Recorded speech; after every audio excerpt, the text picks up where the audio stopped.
Video में आगे बढ़ने से पहले कृपया मेरे चैनल को लाइक एंड सब्सक्राइब करें।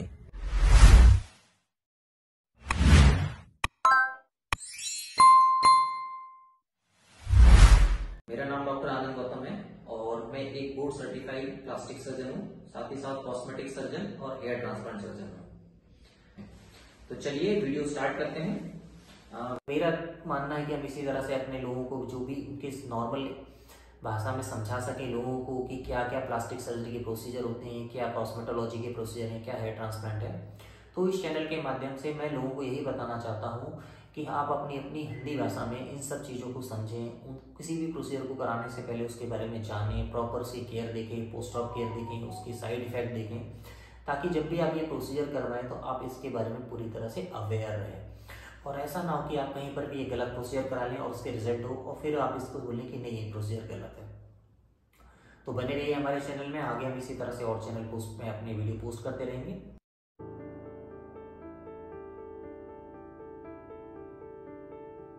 तो आज का हमारा टॉपिक है माइक्रोब्लीडिंग। तो सबसे पहले हमारे मन में यही ख्याल आता है कि ये माइक्रोब्लीडिंग होता क्या है। 369 girls wanna drink wine. Tell the man not to waste your time. If the man broke, the man he a joke. So you gotta get loose with the Henny and the Coke. 3, 2, 1 girls wanna have fun. देखिए, माइक्रोब्लीडिंग को अगर हम शुद्ध हिंदी भाषा में या simple भाषा में समझाएं तो माइक्रोब्लीडिंग का मतलब होता है आईब्रो की शेपिंग, या उसको शेप देना, या उसको रीडिफाइन करना, या उसको और अच्छा बनाना। तो ये सिंपल भाषा में माइक्रोब्लीडिंग होती है।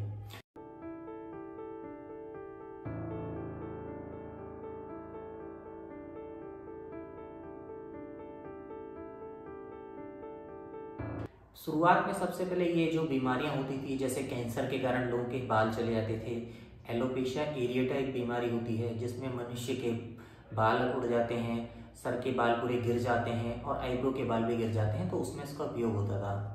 पर अभी जो आज के सिनेरियो में चल रहा है तो काफ़ी ज़्यादा डिमांडिंग प्रोसीजर है ये।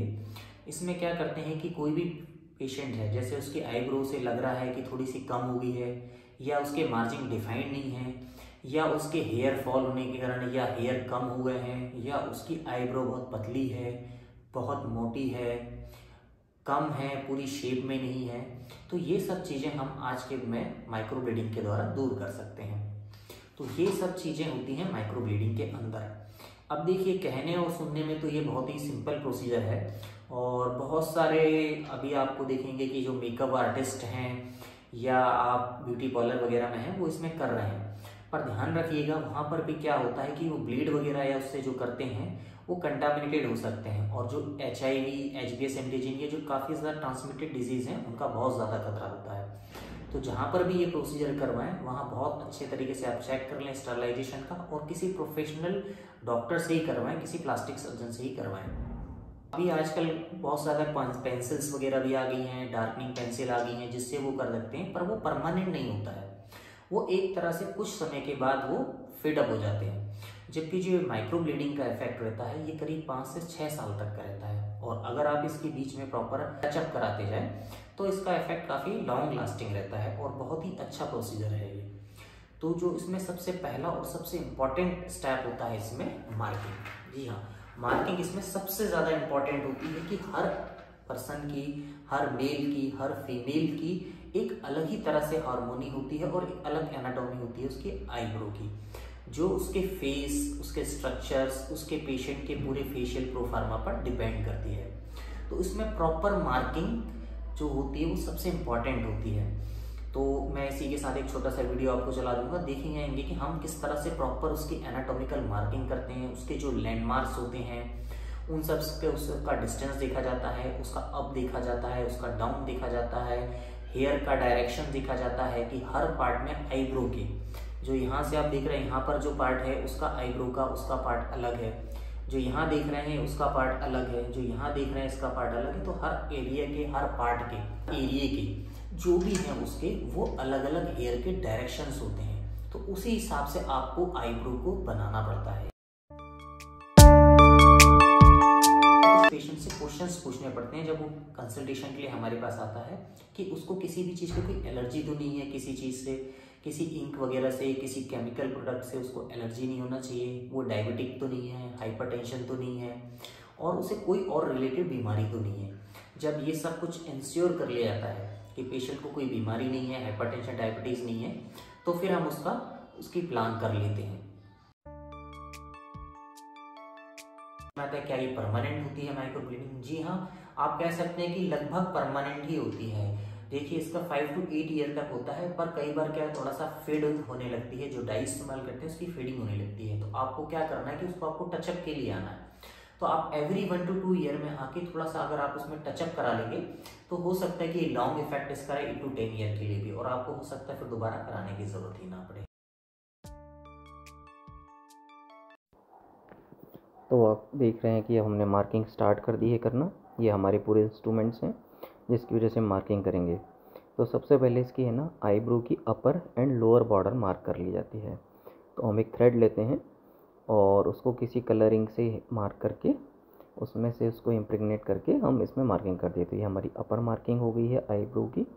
और हम इसी तरह हम नीचे की मार्किंग भी कर लेते हैं, दोनों आईब्रो के नीचे की। ये देखिए इस तरह से। तो ये हमारी ऊपर और नीचे दोनों की मार्किंग अच्छे से हो गई है, अपर एंड लोअर की। अब इसके बाद हम क्या करते हैं कि जो कि दोनों आईलिड का जो सेंटर पॉइंट होता है ना, वो हम मार्क कर लेते हैं। ये देखिए, जो हमने एग्जैक्ट सेंटर में मार्क कर लिया है।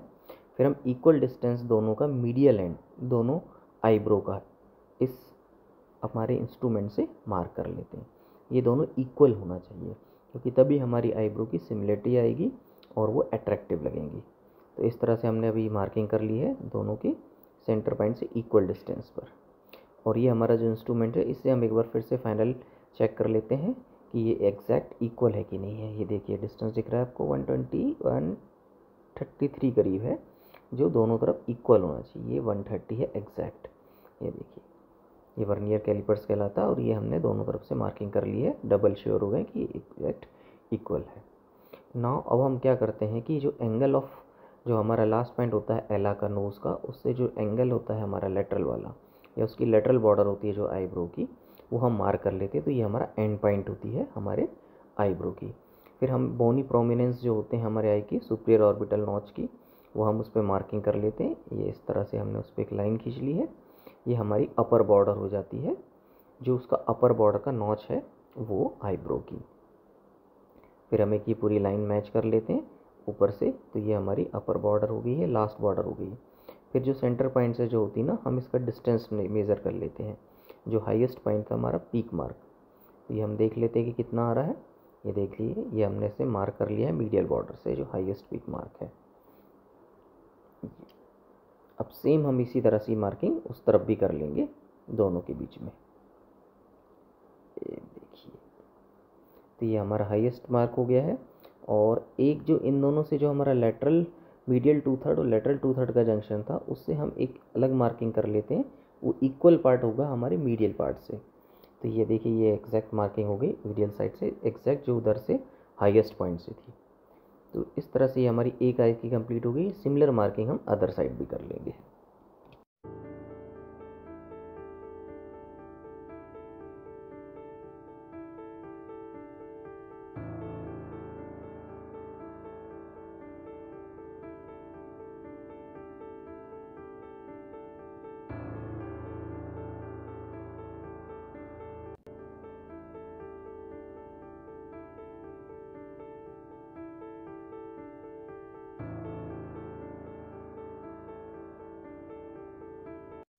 तो आप देख सकते हैं कि दोनों तरफ की मार्किंग हो गई है। अब डबल इंश्योर करने के लिए हम अपने इंस्ट्रूमेंट से एग्जैक्ट इनका मेज़रमेंट ले लेंगे कि ये एग्जैक्ट इक्वल है कि नहीं है।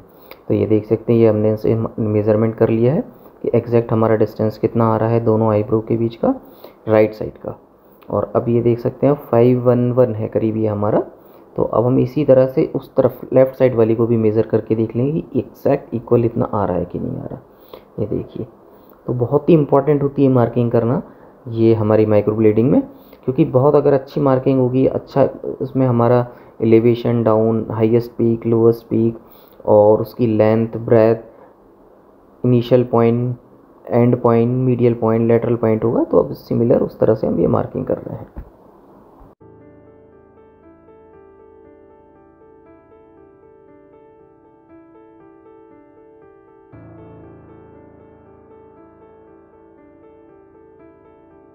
अब जो हमारी मार्किंग हो गई है उसको हम अब एक थ्रेड की सहायता से इसको सब जगह से मिला लेंगे, ताकि कोई भी पॉइंट हमारा उसके बाद में बाहर ना जाए।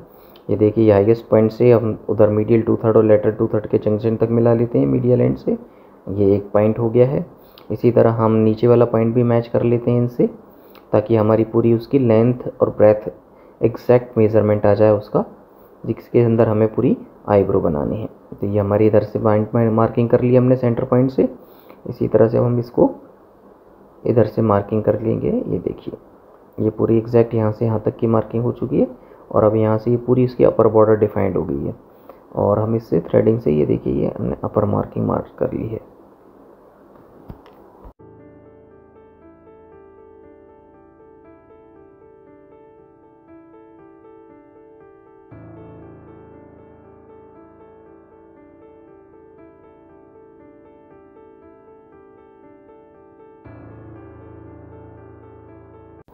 तो अब देख सकते हैं पूरी मार्किंग हो गई है और हमारे पॉइंट्स भी आइडेंटिफाई कर लिए। अब हम सबको पॉइंट को मिला देंगे तो हमारी कंप्लीट आईब्रो की मार्किंग हो जाएगी। ये देख सकते हैं, ये जितने भी हमने पॉइंट्स बनाए थे अब हम उन सबको मैच कर रहे हैं। पूरा upper border, lower border, medial border and lateral border, ये देख सकते हैं पूरी मार्किंग हो गई हमारी। अब इन सारे पॉइंट्स को हम मिलाकर कंप्लीट आईब्रो बना लेंगे। ये देख सकते हैं अब पूरी हो गई है। ये हो गई कंप्लीट मार्किंग राइट साइड की। इसी तरह सेम हम लेफ़्ट साइड की भी मार्किंग कर लेंगे कंप्लीट करके। ये देखिए,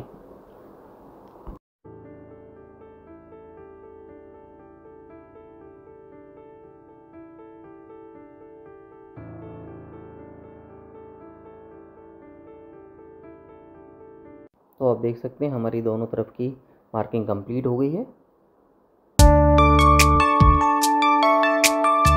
तो मार्किंग कंप्लीट होने के बाद सबसे पहले हम पेशेंट को दिखाते हैं कि मार्किंग ठीक है कि नहीं है, जिससे कुछ चेंजेस चाहिए हैं कि नहीं। और अगर पेशेंट सेटिस्फाइड होता है और ओके कर देता है तो हम एरिया को अच्छे से क्लीन कर लेते हैं और फिर हम डाई वगैरह तैयार कर लेते हैं और अपने इंस्ट्रूमेंट जो हमारे नाइफ्स वगैरह हैं वो तैयार कर लेते हैं और स्लोली मीडियल साइड से आईब्रो स्टार्ट करते हैं। कोशिश करते हैं कि हम राइट और लेफ्ट की साथ में ही करें, ताकि कोई भी एबनॉर्मलिटी या रेगुलरिटी दोनों में ना आए और दोनों की दोनों आईब्रो एक जैसी दिखें। स्लोली और बिल्कुल की पैरेलल करके हम जो लाइनिंग है हमारे उसके अंदर रख के हम धीरे धीरे स्टार्ट करते हैं।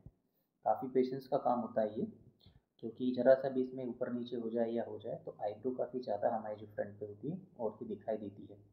तो हम कोशिश करते हैं कि बिल्कुल पेशेंस से स्लोली इसको धीरे धीरे बनाते रहें और पेशेंट को काफ़ी अच्छा रिजल्ट दें। और इसमें किसी भी तरह का कोई पेन नहीं होता है मरीज़ को, क्योंकि लोकल एनेस्थीसिया काफ़ी अच्छा आ गया है और आप देख सकते हैं मरीज़ को कोई पेन नहीं हो रहा है। और हम धीरे धीरे इसको पूरा कवर करेंगे medial to lateral side, both sides की।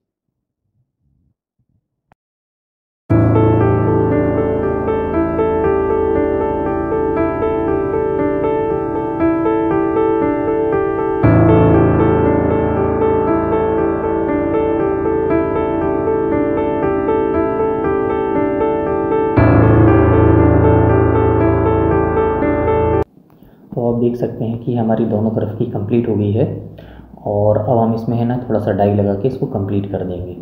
ये देख सकते हैं दोनों तरफ की बिल्कुल कंप्लीट है। थोड़ा बहुत टचिंग या फिनिशिंग है वो कर दें। ये दोनों तरफ की हमने टचिंग कर दी है और अब ये हमने इस पर थोड़ा सा और डाई एक्स्ट्रा लगा दिया है और अच्छे से इसको पूरा मिक्स कर दिया है ताकि अच्छे से अंदर स्किन के अंदर चली जाए। और आपको इसको इस साफ़ कपड़े से साफ़ करके फिर इसकी फाइनल टचिंग देते हैं।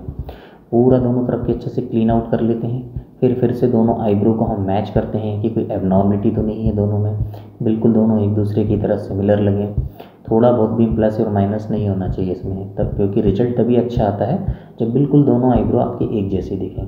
तो जो भी फाइन ट्यूनिंग है दोनों तरफ की कर लेते हैं, जो भी एक्स्ट्रा डाई है उसको क्लीन कर लेते हैं और जो भी एक्स्ट्रा है उसको मैच कर लेते हैं। ये देखिए हमने उसको उस तरह से मैच कर लिया है इधर भी, और दोनों तरफ हम मैच करेंगे इसको। फाइनल क्लीनिंग कर देते हैं। अभी इस तरफ की कर दें हम लेफ़्ट साइड की आई की।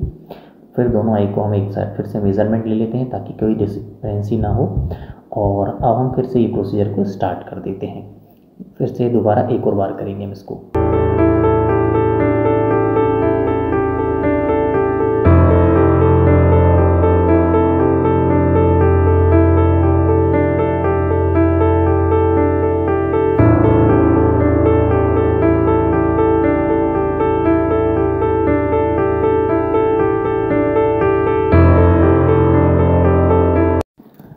देख सकते हैं कि फिर से हमने ये दोनों तरफ का कंप्लीट कर लिया है, और दोबारा डबल इसलिए कर लेते हैं कि इससे थोड़ा सा और अच्छा रिजल्ट काफ़ी दिनों तक रहे।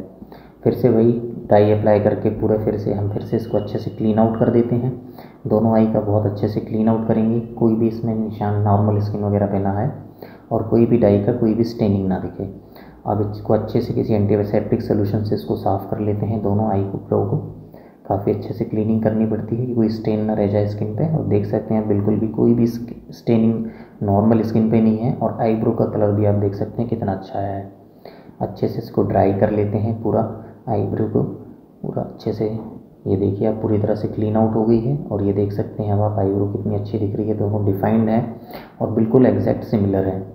पेशेंट भी काफ़ी देखकर खुश है। उसको दिखाया जाता है कि कुछ और तो करेक्शन नहीं कराना है, कुछ उसे डार्क तो नहीं कराना है। और जब पेशेंट सेटिस्फाई हो जाता है, देख सकते हैं आप उसके चेहरे की स्माइल बता रही है कि पेशेंट कितना सेटिस्फाइड है। तो काफ़ी सेफ एंड इफेक्टिव मेथड है ये। 5 to 7 डेज में इसका कंप्लीट इफेक्ट आ चुका होता है, और काफ़ी नेचुरल लुकिंग आप जो देख रहे हैं वीडियो में, हम आपको दिखा रहे हैं जो क्लिपिंग में, ये देख सकते हैं आप कितना अच्छे तरीके से इसके हेयर आ चुके हैं और काफ़ी ज़्यादा नेचुरल लुक दिख रहा है इसको। आईब्रो भी काफ़ी ज़्यादा डिफाइंड हो गई है।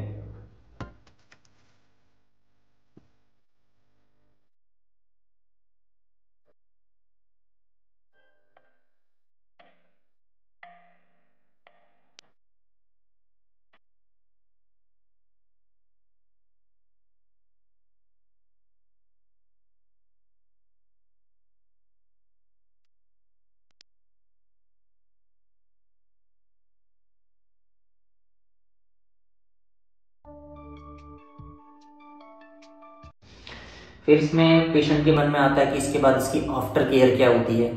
देखिए आफ्टर केयर क्या होती है कि शुरुआत में जब हम इसमें टैटू या बनाते हैं, जैसे कहीं भी कलरिंग करते हैं, तो थोड़ा सा डार्क फेड अप आता है। जो 48 आवर के बाद हम उसको बुलाते हैं पेशेंट को कि उसको टचअप की ज़रूरत तो नहीं है, कोई एरिया छूट तो नहीं गया है, या उसको लग रहा है कि ये एरिया ज़्यादा ब्लैकिश है या ये ज़्यादा एरिया लाइट है, तो हम उसको 48 आवर के बाद बोलते हैं कि आप आइए और आपको जो भी लग रहा है हम उसमें टचिंग कर सकते हैं। कई बार 90% केसेस में पेशेंट सेटिस्फाइड होता है, उसे कोई भी टचिंग वगैरह की ज़रूरत नहीं होती है, और कुछ को लगता है कि नहीं यहाँ पर कुछ पार्ट छूट गया है या ये उसे लग रहा है लाइट रह रहा है, तो हम 48 आवर के बाद वो टचिंग कर देते हैं।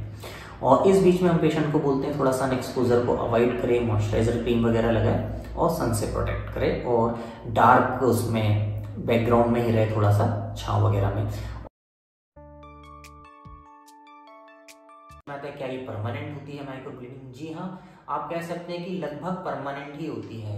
देखिए इसका 5 to 8 ईयर तक होता है, पर कई बार क्या है थोड़ा सा फेड होने लगती है, जो डाई इस्तेमाल करते हैं उसकी फेडिंग होने लगती है। तो आपको क्या करना है कि उसको आपको टचअप के लिए आना है। तो आप एवरी 1 to 2 ईयर में आके थोड़ा सा अगर आप उसमें टचअप करा लेंगे तो हो सकता है कि लॉन्ग इफेक्ट इसका है 8 to 10 ईयर के लिए भी, और आपको हो सकता है फिर दोबारा कराने की जरूरत ही ना पड़े। अब हमने इसके बारे में सारी बातें कर ली है माइक्रोब्लीडिंग की। जो सबसे कॉमन और सबसे मोस्ट इम्पॉर्टेंट चीज़ है जो आपको इसमें ध्यान रखनी है, वो होता है कि आप किसी प्रॉपर जगह पे कराएं, क्योंकि इसमें एक ही रिस्क होता है, वो होता है डिजीज ट्रांसमिशन का। ब्लड रिलेटेड जो ट्रांसमिशन होती है like HIV, HBS antigen, HCV antigen, इन सब का ट्रांसफर होने का चांसेस रहता है, क्योंकि कई लोग नॉन प्रोफेशनल लोग एक ही ब्लेड को कई मरीजों में इस्तेमाल कर लेते हैं, और जिसकी वजह से काफ़ी ज़्यादा ये ब्लड रिलेटेड ट्रांसमिशन हो जाता है, इन्फेक्शन होता है। आप किसी प्रॉपर सेंटर में ही जाएं और किसी प्लास्टिक सर्जन से ही माइक्रोब्लेडिंग करवाएं। उसके दो फायदे होते हैं, एक तो वो काफी प्रोफेशनल तरीके से आपकी मार्किंग करता है, क्योंकि उसको पूरी प्रॉपर एनाटॉमी मालूम होती है फेस की, और उसमें जो आईब्रो होती है उसका फेस से क्या रिलेशन होता है, कितने एनाटॉमिकल मार्किंग होती है, क्या अप होता है उसमें, क्या डाउन होता है, कितने एंगल का कर्व होता है। साथ ही साथ जो उसमें हेयर होते हैं उसका एक डायरेक्शन होता है कि हर इस एरिया में यहाँ से लेके ये टेल होती है, ये हेड होता है, तो हर एरिया में अलग अलग तरह से बालों की मार्किंग होती है और उनका डायरेक्शन होता है। जो सबसे इंपॉर्टेंट होता है कि इसमें जब हम आईब्रो बनाते हैं तो उसमें आपको ये ध्यान रखना होता है कि ये करें। तो बस इन्हीं सब चीजों का ध्यान में रखने है। ये बहुत ही सेफ प्रोसीजर है, काफी अच्छा रिजल्ट है इसमें। और मेरे ख्याल से यदि आपको लगता है कि आपकी आईब्रो पतली है, डिफाइंड नहीं है, छोटी हो गई है, हेयर लॉस हो गए हैं, लेंथ कम हो गई है इसकी, कुछ ऊपर नीचे हो गई है, तो आपको बिल्कुल माइक्रोब्लेडिंग करना चाहिए। बहुत ही सेफ एंड इफेक्टिव प्रोसीजर है यदि उसको प्रॉपर तरीके से प्रॉपर पर्सन द्वारा कराया जाए।